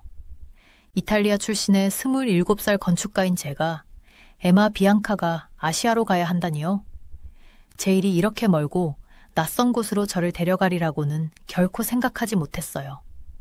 한국이라고요? 정말요? 저는 혼잣말로 중얼거리며 의자에 등을 기대어 앉았어요. 한국에 대해 제가 알고 있는 게 무엇이 있는지 떠올리려 애썼지만 로마 대학 시절 중국인 친구들로부터 들었던 이야기 정도밖에 없었어요. 그들은 늘 한국을 중국 문화를 그대로 베끼고 별로 중요하지 않은 나라로 묘사하곤 했거든요. 그런데 이제 제 회사가 저를 1년 동안 그곳에 살면서 큰 프로젝트를 하라고 하네요. 저는 어떻게 느껴야 할지 몰랐어요. 그날 밤 저녁 식사 시간에 부모님께 제 임무에 대해 말씀드렸어요. 아빠는 바로 걱정스러운 표정을 지으셨죠. 한국, 거기 위험하지 않니? 늘 북한과 싸우고 있지 않아? 라고 물으셨어요. 엄마도 바로 끼어드셨어요. 거긴 사람들이 일하는 시간이 엄청 길다고 들었어. 너 너무 피곤할 거야, 애야. 저는 고개를 끄덕이며 더더욱 이 여행이 신나지 않음을 느꼈어요. 알아요. 저도 별로 마음에 들지 않아요. 라고 솔직히 인정했어요. 하지만 회사에겐 큰 일이라서요. 그냥 최선을 다해봐야죠. 그날 밤, 저는 여행 가방을 싸기 시작했어요. 옷을 접고 어떤 신발을 가져갈지 고르면서 두렵고 슬픈 감정이 들었어요. 피렌체의 오래된 돌길을 걷는 것, 아침마다 신선한 커피 냄새를 맡는 것, 이탈리아어로 모든 사람과 이야기할 수 있는 것, 이런 것들이 다 너무 멀게 느껴졌어요. 저는 가족 사진을 하나 들어 여행 가방에 넣었어요. 적어도 제가 가는 낯선 곳에서 집에 작은 조각 하나는 가지고 갈 수 있을 테니까요. 다음 날 회사에서 저는 프로젝트의 세부 사항에 집중하려고 애썼어요. 우리가 설계하고 있는 것은 서울의 친환경적인 이웃이었고 공원과 에너지 효율적인 건물들로 이루어져 있었어요. 흥미로워 보였지만 저는 전혀 흥분되지 않았어요. 한국에 있을 생각을 할 때마다 저는 불안감이 들었거든요. 동료 마르코가 제가 산만해 보이는 것을 눈치챘어요. 괜찮아, 에마? 라고 물었죠. 저는 한숨을 쉬었어요. 응, 그저 한국이 너무 다르게 느껴져서 그들의 문화에 대해 아무것도 몰라. 사람들이랑 소통도 못할 것 같고 음식도 입에 안 맞을까 봐 걱정이야. 마르코는 공감 어린 미소를 지었어요. 이해해. 낯선 곳으로 가는 건 두렵지. 하지만 모험이라고 생각해봐. 네가 무엇을 발견할지 놀랄지도 몰라. 저는 웃으려 했지만 납득하기 어려웠어요. 그날 밤 저는 인터넷에서 몇 시간 동안 한국에 대해 더 많이 알아보려 했지만 읽으면 읽을수록 더 걱정이 됐어요. 언어는 배우기 불가능해 보였고 관습은 복잡해 보였으며 심지어 사람들이 서로 인사하는 방식도 달랐어요. 날이 갈수록 여행 날짜가 가까워지면서 점점 더 불안해졌어요. 저는 서울에서 길을 잃고 표지판도 읽지 못하고 아무와도 말할 수 없는 꿈을 꾸기 시작했어요. 매일 아침 스트레스를 받으며 깨어났죠. 비행 전날 밤 저는 전혀 잠을 잘 수가 없었어요. 잠자리에 들고 뒤척이며 일이 잘못될 수 있는 모든 상황을 생각했어요. 한국에서 어떻게 일하는지 몰라서 프로젝트를 망칠까봐, 친구도 못 사귀고 내내 외로울까봐 걱정됐어요. 해가 뜨면서 저는 잠을 포기하고 침대에서 일어났어요. 창밖으로 익숙한 피렌체의 풍경을 바라보았죠. 멀리서 대성당의 돔이 보였고 도시가 깨어나는 첫 소리가 들렸어요. 안녕, 집이여. 저는 속삭였어요. 금방 돌아올 거야. 하지만 창문에서 눈을 돌리자 저는 확신이 들지 않았어요. 한국은 마치 세상 저편에 있는 것 같았고 그곳에 가면 무엇을 마주할지 전혀 몰랐어요. 제가 아는 것은 지금까지의 제 인생에서 가장 큰 도전이 저를 기다리고 있다는 것뿐이었고 저는 전혀 준비가 되지 않은 기분이었어요. 서울에 도착한 첫날 나는 완전히 압도되었어요. 인천국제공항은 내가 본 것 중 가장 큰 공항이었습니다.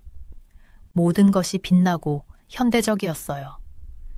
사람들은 바쁘게 이리저리 움직이고 있었고 나는 그 한가운데 서서 어리둥절한 채로 서 있었죠. 택시를 타고 시내로 향하는 동안 창밖으로 펼쳐지는 풍경에 놀랐어요. 고층 빌딩들이 하늘을 찌를 듯이 솟아 있었고 밤이 되자 넌사인들이 도시를 밝게 물들였습니다. 이탈리아의 작은 마을에서 자란 내게는 모든 것이 너무나 거대하고 압도적으로 느껴졌어요. 호텔에 도착해서 짐을 풀 때 나는 갑자기 외로움을 느꼈어요.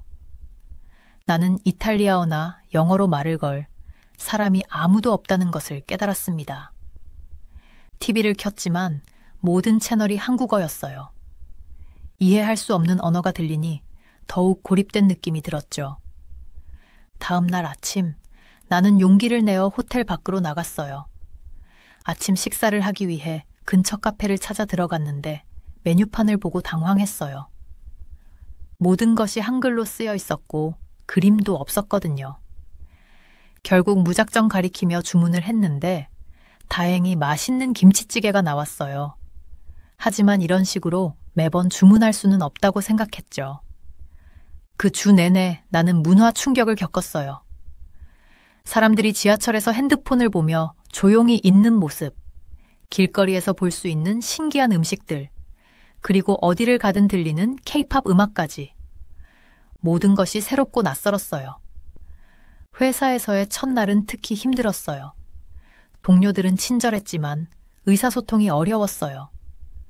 그들의 영어는 서툴렀고 내 한국어는 아예 없었죠. 회의 중에 나는 대부분의 내용을 놓쳤고 자주 혼란스러워했어요. 점심시간에는 동료들이 빠르게 한국어로 대화를 나누는 동안 나는 고립된 느낌이 들었어요. 한 주가 지나고 주말이 되었을 때 나는 지쳐 있었어요. 모든 것이 어렵게 느껴졌고 집이 그리웠죠. 이탈리아의 가족과 친구들에게 전화를 걸어 이야기를 나눴지만 그들에게 내 경험을 설명하기가 어려웠어요. 그들은 이해하지 못할 것 같았거든요. 하지만 그 주말 뜻밖의 일이 일어났어요. 나는 근처 공원을 산책하다가 한 노인을 만났어요. 그는 벤치에 앉아 있었는데 내가 지도를 보며 어리둥절해하는 모습을 보고 미소 지으며 다가왔어요. 놀랍게도 그는 유창한 이탈리아어로 말을 걸었어요. 그의 이름은 김 선생님이었어요. 그는 젊었을 때 이탈리아에서 공부했다고 했죠. 우리는 벤치에 앉아 이야기를 나눴어요. 김 선생님은 내게 한국의 역사와 문화에 대해 이야기해 주었고 나는 처음으로 이 나라에 대해 흥미를 느끼기 시작했어요. 한국은 오랜 역사를 가진 나라예요. 김 선생님이 말했어요. 우리는 많은 어려움을 겪었지만 항상 우리의 정체성을 지켜왔죠. 현대적인 것처럼 보이지만 전통을 소중히 여기는 나라예요. 그의 말을 들으며 나는 이 나라를 좀 더 이해하고 싶다는 생각이 들었어요. 김 선생님과 헤어질 때 그는 내게 한국어 몇 마디를 가르쳐 주었어요. 감사합니다와 안녕하세요였죠. 그날 밤 호텔 방으로 돌아와 창밖을 내다보며 서울의 불빛을 바라봤어요. 여전히 모든 것이 낯설고 어려웠지만 작은 희망이 생겼어요. 이 도시와 이 나라에는 내가 아직 모르는 많은 것들이 있다는 걸 깨달았거든요. 그리고 처음으로 나는 그것들을 알아가고 싶다는 생각이 들었어요. 잠자리에 들면서 나는 결심했어요. 내일부터는 좀 더 열린 마음으로 이 나라를 대하기로요. 한국어를 조금씩 배우고 동료들과 더 많이 소통하려고 노력하기로 했어요. 어쩌면 이 1년이 그렇게 나쁘지만은 않을지도 모른다는 생각이 들었죠. 창밖으로 마지막으로 한 번 더 서울의 야경을 바라보며 나는 작은 미소를 지었어요. 내일은 새로운 시작이 될 거예요. 그리고 나는 준비가 되어 있었어요. 몇 주가 지나면서 나는 서서히 서울에서 더 집처럼 느끼기 시작했습니다. 친환경 도시 프로젝트에 대한 제 일은 힘들었지만 보람이 있었습니다. 한국인 동료들이 제시하는 기발한 아이디어에 감탄하곤 했죠. 그럼에도 불구하고 외부인이라는 느낌을 떨쳐버릴 수 없었습니다. 언제나 약간은 부적응한 기분이 들었어요. 어느 비 오는 오후 사무실을 떠나던 중에 한 노인이 무거운 장바구니를 힘겹게 들고 있는 모습을 보았습니다. 저는 망설임 없이 달려가서 도와드렸어요. 우리가 걸어가는 동안 제 우산을 우리 둘 댁에 씌워드렸습니다. 그 노인은 제 친절에 감동하신 듯 했습니다. 근처 카페에서 차 한 잔을 사주겠다고 고집하셨어요. 우리가 자리에 앉았을 때 저는 깜짝 놀랐습니다. 그 노인, 김 선생님은 완벽한 이탈리아어를 구사하시는 것이었습니다. 젊었을 때 피렌체에서 공부를 몇 년 동안 하셨다고 하더군요. 이탈리아어를 다시 말하게 되어 매우 기뻐 보이셨습니다. 우리는 뜨거운 녹차를 마시며 김 선생님은 자신의 삶과 한국의 역사에 대한 이야기를 시작하셨습니다. 알고 계신가요? 그가 눈을 반짝이며 말했습니다. 한국은 역사적으로 많은 도전에 직면해 왔습니다. 침략을 당하고 식민 지배를 받고 심지어 전쟁으로 두 쪽으로 나뉘기도 했죠. 하지만 그 모든 상황 속에서도 우리는 우리의 정체성과 문화를 지켜왔습니다. 그것은 우리가 매우 자랑스럽게 여기는 것입니다.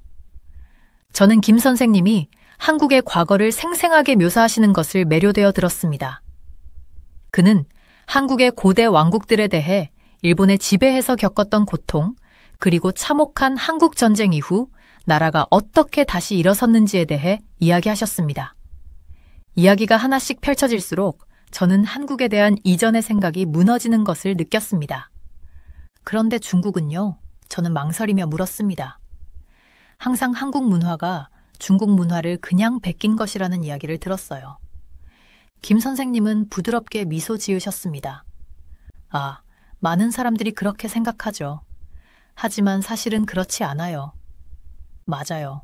우리는 수세기 동안 중국의 영향을 받았어요. 하지만 모든 이웃 나라들이 서로 영향을 주고받듯이요. 그러나 한국은 항상 고유의 정체성을 가지고 있었습니다. 우리의 언어, 전통, 예술 모두 독특한 한국적인 것이죠. 오후가 지나갈 무렵 김 선생님은 주말에 저를 국립중앙박물관에 초대하셨습니다. 그의 이야기를 들은 후 한국 역사에 대해 더 알고 싶어졌기에 저는 기쁜 마음으로 수락했습니다. 그 토요일 저는 박물관 입구에서 김 선생님을 만났습니다.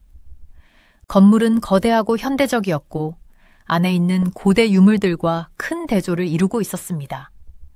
전시를 걸어다니면서 저는 마치 시간 여행을 하는 것 같은 기분이 들었습니다. 김 선생님은 저에게 신라시대의 아름다운 금관들을 보여주셨습니다. 그는 고대 한국인들이 금속을 다루는 기술이 얼마나 뛰어났는지 설명해 주셨습니다. 우리는 조선시대의 간단하지만 우아한 백자 항아리를 감상하기 위해 멈춰 섰습니다. 저는 그 항아리에서 눈을 뗄 수가 없었습니다. 이것이 바로 한국 스타일의 전형적인 예입니다. 김 선생님이 말했습니다. 우리는 조화, 단순함, 자연스러운 아름다움을 소중히 여깁니다. 중국 미술에서 볼 수 있는 화려한 스타일과는 매우 다릅니다. 우리가 박물관을 돌아다니면서 저는 한국 문화가 얼마나 강력한지에 감탄했습니다. 한국은 여러 차례 침략을 당하고 많은 고난을 겪었음에도 불구하고 한국인들은 그들만의 독특한 예술, 언어, 생활 방식을 지켜왔습니다. 한 전시물이 제 관심을 사로잡았습니다. 그것은 1400년대 세종대왕에 의해 만들어진 한국 문자, 한글의 발명에 관한 것이었습니다. 김 선생님은 이 혁신적인 문자 체계가 보통 사람들이 쉽게 읽고 쓸 수 있도록 설계되었다고 설명해 주셨습니다. 보세요. 김 선생님이 자랑스럽게 말했습니다.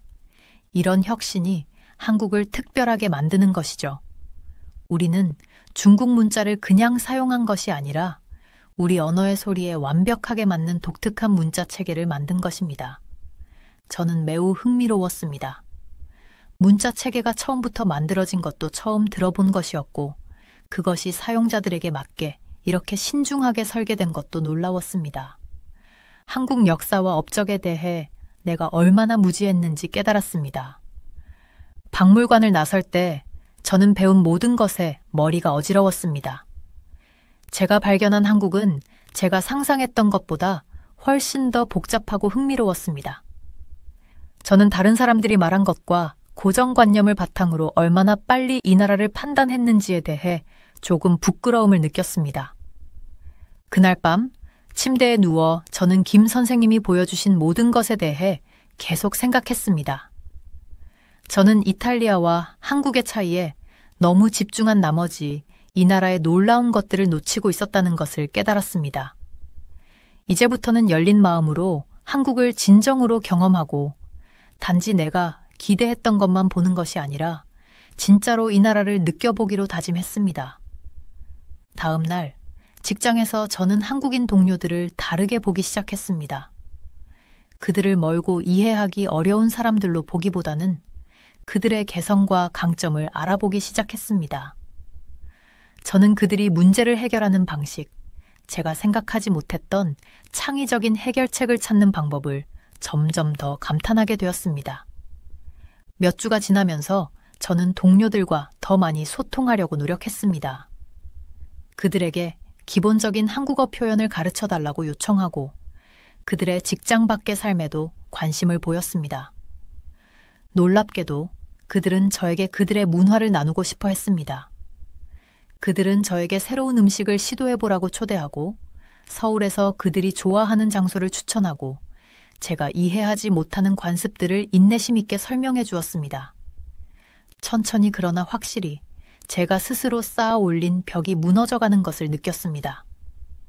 한국은 더 이상 낯설고 두려운 곳이 아니었습니다. 그것은 따뜻함, 아름다움, 그리고 끝없는 발견으로 가득 찬 제 두 번째 집이 되어가고 있었습니다. 저는 이 새로운 경험에 마음을 열면서 단지 한국에 대해 배우는 것뿐만 아니라 저 자신도 성장하고 있음을 깨달았습니다. 김 선생님과 함께 박물관을 다녀온 후 저는 서울을 다르게 보기 시작했습니다. 마치 새로운 안경을 쓴 것처럼 이전에는 보지 못했던 것들이 갑자기 눈에 들어오기 시작했어요. 어느 아침 출근길에 나는 도시가 옛 것과 새 것을 어떻게 조화롭게 섞고 있는지 보게 되었습니다. 높고 빛나는 고층 빌딩들이 전통 한옥과 나란히 서 있었습니다. 한옥은 곡선으로 된 지붕과 나무로 된 벽을 가지고 있었죠. 유리와 강철로 된 건물들과는 너무나 달랐지만 어쩐지 두 건물이 함께 어울려 있었습니다. 근처 공원에서는 한 어르신이 태극권을 하고 계셨습니다. 그의 움직임은 느리고 우아했어요. 바로 옆에는 10대 청소년들이 호버보드를 타고 빠르게 지나가며 웃고 소리를 지르고 있었습니다. 이렇게 다른 세대가 같은 공간을 공유하는 모습이 신기했지만 저를 미소 짓게 만들었어요. 지하철에서는 사람들이 서로를 어떻게 대하는지를 관찰했습니다. 한 젊은 남성이 아무 망설임 없이 노인에게 자리를 양보했어요. 한 낯선 사람이 엄마가 유모차를 계단 위로 올리는 것을 도와줬습니다. 이런 작은 친절의 순간들은 매일 일어나고 있었지만 저는 그동안 너무 바빠서 보지 못했던 것 같아요.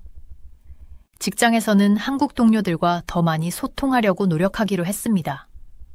그들에게 한국어 단어를 가르쳐 달라고 부탁했어요. 처음에는 익숙하지 않은 발음을 하느라 어색했지만 동료들은 인내심을 가지고 격려해 주었습니다. 어느 날 아침 저는 밝은 미소로 안녕하세요 라고 인사했습니다. 동료들의 얼굴이 환해졌고 갑자기 사무실 분위기가 더 따뜻해진 것 같았어요. 저는 동료들에게 그들의 직장 밖 삶에 대해 물어보기 시작했습니다. 그 결과 민호는 주말마다 아들의 축구팀을 코치하고 있다는 것을 알게 되었고 지혜는 이탈리아 음식을 배우기 위해 요리 수업을 듣고 있다는 것도 알게 되었습니다. 이러한 작은 디테일들이 그들을 단순한 동료가 아닌 친구처럼 느끼게 해줬습니다. 어느 금요일 제 팀은 저를 한국식 바비큐 식당으로 초대했습니다. 우리가 진짜 한국 음식을 보여줄게요. 선우가 웃으며 말했습니다. 식당은 고기 굽는 소리와 소주잔 부딪히는 소리로 가득 찬 시끌벅적한 분위기였습니다. 우리는 중앙에 그릴이 있는 테이블에 둘러앉았어요. 동료들은 고기를 굽고 상추잎에 여러 가지 반찬과 함께 싸먹는 방법을 가르쳐 주었습니다. 우리는 먹고 마시면서 자유롭게 대화를 나누었고 저는 팀과 완전히 편안해졌다고 느꼈습니다. 우리는 농담을 나누고 가족 이야기를 하고 심지어 몇 곡의 노래방 노래도 저의 경우에는 형편없게 불렀습니다. 저녁 식사 중 우리는 프로젝트에 대해 이야기를 나누기 시작했습니다. 저는 동료들의 아이디어에 깜짝 놀랐습니다. 그들은 전통적인 한국 디자인을 현대적인 친환경 기술과 결합하고자 했어요. 과거를 존중하면서도 미래를 바라보는 멋진 아이디어였습니다. 엠마, 있잖아요. 지네가 웃으며 저를 향해 말했습니다. 처음에 왔을 때는 우리가 별로 마음에 안 드는 줄 알았어요. 좀 멀게 느껴졌거든요. 저는 죄책감이 들었습니다. 미안해요. 제가 말했습니다.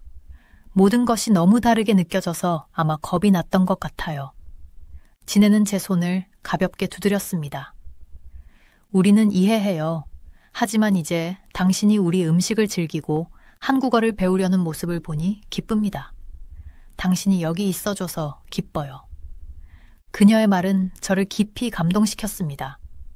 한국에 온 이후로 제가 얼마나 많이 변했는지 깨달았습니다. 처음 느꼈던 두려움과 편견은 사라졌습니다. 그 자리를 대신한 것은 이 복잡하고 매혹적인 문화에 대한 호기심과 감탄이었어요. 식당을 나서면서 배도 부르고 행복한 기분으로 서울의 번화한 거리를 둘러봤습니다. 넌 쌓인 거리 음식 냄새, 근처 가게에서 흘러나오는 한국 대중음악 소리, 이제 이 모든 것이 친숙하게 느껴졌습니다. 그냥 친숙한 것뿐만 아니라 사랑스러웠어요. 서울에 처음 도착했던 거의 1년 전의 엠마를 떠올렸습니다. 의심과 선입견으로 가득했던 그 엠마는 사라졌습니다. 대신 한국의 사람들, 음식, 전통과 혁신의 조화를 사랑하게 된 사람이 있었습니다. 아직도 이 나라에 대해 배울 것이 많았지만 이제는 그것이 두려운 것이 아니라 흥미롭게 느껴졌습니다. 매일 새로운 발견, 새로운 연결, 그리고 이 뜻밖의 여정에 감사할 이유들이 찾아왔습니다. 동료들에게 인사를 하고 집으로 향하는 길에 저는 서울에서 이전에 느끼지 못했던 소속감을 느꼈습니다. 한때 낯설고 두렵기만 했던 이 도시가 이제는 제2의 고향처럼 느껴졌고 한때 낯선 사람들은 친구가 되었습니다. 한국이 제게 어떤 새로운 놀라움을 선사할지 너무 기대되었습니다. 무엇이든지 간에 저는 그것을 열린 마음으로 받아들일 준비가 되어 있었습니다. 한국에서의 1년이 끝나갈 무렵 저는 제 자신을 거의 알아볼 수 없게 되었습니다. 의심과 잘못된 생각으로 가득 찬 차에 서울에 도착했던 에마는 사라지고 대신 한국 문화의 풍부함과 아름다움에 빠진 사람이 남아 있었습니다. 서울에서의 마지막 프로젝트는 제 변화의 크기를 보여주었습니다. 저는 전통 한국 건축 양식을 현대의 친환경 기술과 결합한 도시 개발을 설계하는 데 도움을 주었습니다. 그것은 마치 한국에서 오래된 것과 새로운 것이 어떻게 조화를 이루는지에 대한 그림 같았습니다. 제가 존경하게 된 바로 그 모습이었죠. 서울에서의 마지막 주말, 저는 제 여정에서 중요한 역할을 했던 장소들을 다시 방문하기로 했습니다. 먼저 수진을 만났던 작은 식당으로 다시 갔습니다. 이번에는 자신 있게 한국어로 제가 가장 좋아하는 음식을 주문했습니다. 주인 아주머니는 제가 말하는 것을 듣고 얼굴이 환해졌고 따뜻하게 제 손을 잡아주셨습니다. 우리는 깊은 대화를 나눌 수는 없었지만 그 사이에 흐르는 연결감을 느꼈습니다. 다음으로 김 선생님과 전통 찻집에서 오후를 보냈습니다. 향기로운 녹차를 마시며 저는 김 선생님께 한국 역사와 문화에 눈을 뜨게 해주신 것에 대한 감사를 전했습니다. 김 선생님, 제가 말했습니다. 처음 한국에 왔을 때 저는 한국이 어떤 곳인지 안다고 생각했어요. 하지만 선생님께서 제가 얼마나 잘못 생각하고 있었는지 알려주셨어요. 인내와 친절에 감사드립니다. 김 선생님은 눈가에 주름이 지도록 미소를 지으셨습니다. 에마, 배우려는 열린 마음이 있었던 게 중요하지요. 이제 당신은 우리 문화 사이의 다리가 되었어요. 아파트에서 짐을 싸면서 제 집처럼 느껴졌던 공간을 둘러보았습니다. 처음엔 혼란스러웠던 고급정의 밥솥도 이제는 익숙해졌습니다. 창밖으로 보이는 서울의 스카이라인, 고대 궁궐과 현대적인 고층 빌딩이 섞인 풍경은 제 마음을 조금 아프게 했습니다. 이곳이 이렇게 그리울 줄은 생각도 못했어요. 저는 첫 회식에서 동료들과 함께했던 한국식 바비큐 자리에서 기념품으로 챙겨온 소주병을 집어들었습니다. 그날 밤 얼마나 어색했던지, 그리고 제 팀이 얼마나 따뜻하고 환영해 주었는지 떠올랐습니다. 이제 그들은 단순한 동료가 아니라 친구가 되었어요. 여행 가방에 지퍼를 잠그면서 얼마나 많은 물건들을 모았는지 깨달았습니다. 한국 역사에 관한 책들, 축제를 위해 샀던 한복, 집에 가져가 가족과 나누려고 하는 라면 봉지들. 각각의 물건들은 여기에서의 시간을 이야기하고 있었습니다. 다음 날 아침 택시가 공항으로 저를 데려갈 때 저는 1년 전 공항에서 처음 이동했던 그 순간과 비교하지 않을 수 없었습니다. 그때는 모든 것이 낯설고 두려웠습니다. 하지만 이제 이 거리들은 익숙하고 거의 집처럼 느껴졌습니다. 공항에 도착했을 때 진해와 몇몇 동료들이 저를 기다리고 있는 것을 보고 깜짝 놀랐습니다. 그냥 떠나게 할 수 없었어요. 진해가 말하며 저를 안아주었습니다. 그녀는 저에게 작은 패키지를 건네며 비행기에서 열어봐요 라고 속삭였습니다. 비행기가 이륙하자마자 저는 진해의 선물을 열어보았습니다. 그 안에는 지난 1년간의 사진들로 가득한 사진 앨범이 있었습니다. 회사 행사, 저녁 식사, 제주도 팀 여행. 마지막 페이지에는 모두가 한국어와 영어로 섞어가며 메시지를 적어 놓았습니다. 그 메시지들을 읽으며 눈물이 고이는 것을 느꼈습니다. 창밖을 보니 서울이 점점 작아지고 있었습니다. 저는 이곳에서 얼마나 많은 것을 배웠는지 생각했습니다. 처음에는 한국이 그저 중국의 그림자에 있는 나라라고 생각했지만 저는 독자적인 풍부한 문화와 세상을 변화시키고 있는 혁신 정신을 가진 나라를 발견했습니다. 이탈리아로 돌아가면 저는 한국의 일부분을 가지고 가겠다는 것을 알았습니다. 제가 배운 것을 공유하고 예전에 가졌던 잘못된 생각들을 도전하고 싶었습니다. 더 나아가 저는 문화를 제2의 정보에만 의존하여 판단하는 위험성과 직접 경험하는 것이 얼마나 중요한지를 배웠습니다. 비행기가 바다 위를 날아가면서 저는 혼자 미소를 지었습니다. 이것은 정말로 작별이 아니었습니다. 제 마음을 사로잡은 나라와의 평생 지속될 관계의 시작이었죠. 한국은 저를 변화시켰고 저는 그 여정의 모든 순간에 감사했습니다. 저는 노트를 꺼내 글을 쓰기 시작했습니다. 이야기하고 싶은 것이 너무 많았습니다. 바로잡고 싶은 오해도 많았습니다. 집에 있는 가족과 친구들을 생각하며 어떻게 하면 그들이 지금의 제가 보는 한국을 볼 수 있게 도울 수 있을지 고민했습니다. 아마도 저는 생각했습니다. 김 선생님이 말씀하신 것처럼 내가 문화 사이의 다리가 될 수 있지 않을까. 그 생각에 가슴이 설렜습니다. 저는 건축가로서 건물을 짓기 위해 한국에 왔지만 사람들 사이에 이해를 건설하는 사람이 되어 떠나고 있었습니다. 승무원이 음료를 가지고 다가왔을 때 저는 웃고 있다는 것을 깨달았습니다. 앞으로 어떤 도전이 기다리고 있을지, 어떤 새로운 모험이 펼쳐질지 알 수 없지만 저는 준비되어 있다는 것을 알고 있었습니다. 한국은 저에게 단순한 추억, 그 이상을 주었습니다. 세상을 보는 새로운 시각을 선물해 주었어요.